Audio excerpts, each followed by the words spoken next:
신문 읽어주는 남자입니다. 검수완박이라는 용어 이후에 새로운 용어가 또 등장했어요.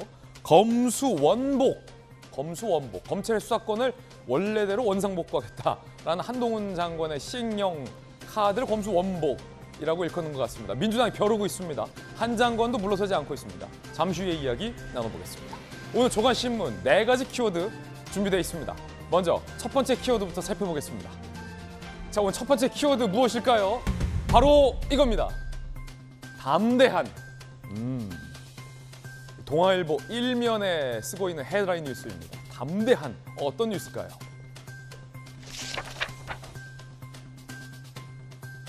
비핵화된 식량과 금융 지원하겠다. 북한 제재 부분 면제까지 해주겠다라고 윤석열 정부의 북한과 관련된 담대한 구상 개요를 윤 대통령이 어제 직접 밝혔습니다. 소위 북한을 어떻게 핸들링할 것인가와 관련된 대북 정책의 이름은 담대한 구상으로 이름이 붙여졌습니다. 비핵화 프로토콜에 맞춰서 북한이 비핵화에 나오는 만큼 경제와 민생을 획기적으로 지원해주고 개선해주겠다. 의료, 전력, 공항 다 들어가 있습니다. 대통령실에서는 남북 공동 경제 발전위를 만들겠다라고도 밝혔습니다.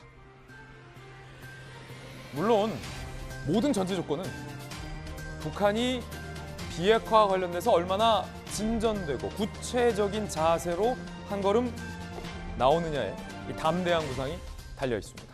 북한의 태도가 변화 없다면 담대한 구상 할아버지도 무용지물입니다. 이어서 두 번째입니다. 두 번째 키워드는 바로 이겁니다. 지령. 한겨레 신문 8면이 쓰고 있는 기사입니다. 지령. 어떤 뉴스일까요?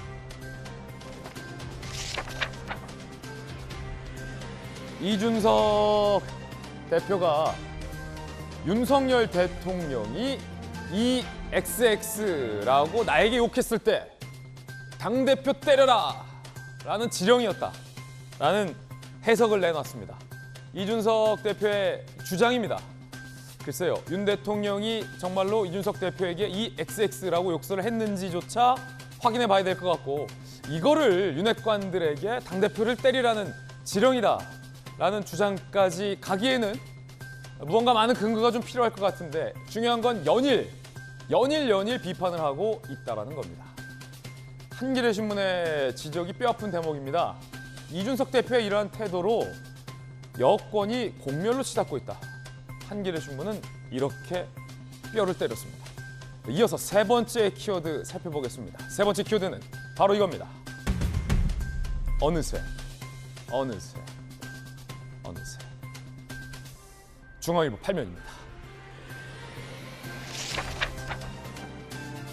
친문도 정세균계도 정신 차려보니 어느새 갈아탔습니다. 어디로? 이재명계로. 어느새 80여 명. 중앙일보가 수식어를 굉장히 고민 끝에 고른 것 같습니다. 어느새. 언제부터 이재명계였냐? 라는 당내의 반응도 오늘 나오고 있다고 합니다. 그러거나 말거나 이재명 의원의 기세는 파죽지세. 그 가운데 강훈식 후보가 사퇴를 했습니다. 하지만 박용진 후보의 손을 들어주진 않았습니다. 어느새 이재명계 80여 명. 급기야 이재명 의원은 탈당해라 라고 비판했던 분조차 나는 이재명계로 변신했다고 합니다. 이어서 다음 키워드입니다. 네 번째 키워드는 바로 이겁니다. 한국경제 1면인데요. 소멸. 저는 오늘 뉴스 중에서 가장 충격적으로 봤던 뉴스입니다. 어떤 뉴스인지 함께 보시죠. 인구 재앙이다. 지자체 절반이 소멸 위험이다. 한국고용정보원이 분석한 데이터인데 태안, 청양, 부여, 서천, 부안, 고창, 순창, 곡성, 구례, 하동, 함양, 장수, 진안, 무주, 영동, 의성, 군위, 성주, 고령, 창녕, 청도, 통영 지자체 인구 감소 비율이 심각해서 이 지자체가 10년 뒤, 20년 뒤에는 소멸할지 모른다라는 경고를 한국고용정보원이 분석하고 있습니다. 첫 번째, 시골에 지방에 젊은 층이 없다. 두 번째, 수도권이라 하더라도 젊은 층이 결혼과 출산을 안 하고 있다. 우리 사회의 심각한 경쟁력과 관련된 위기입니다. 뉴스 속보 전해드리겠습니다. 경찰이 박지원 전 국정원장의 자택을 압수수색했다라는 뉴스 속보 들어와 있습니다. 그리고요, 검찰은 서욱 전 국방부 장관의 자택도 압수수색 실시했다는 뉴스 속보 두 가지 들어와 있습니다. 잠시 후에 관련된 내용도 전해드리겠습니다. 지금까지 신문 읽어주는 남자였습니다.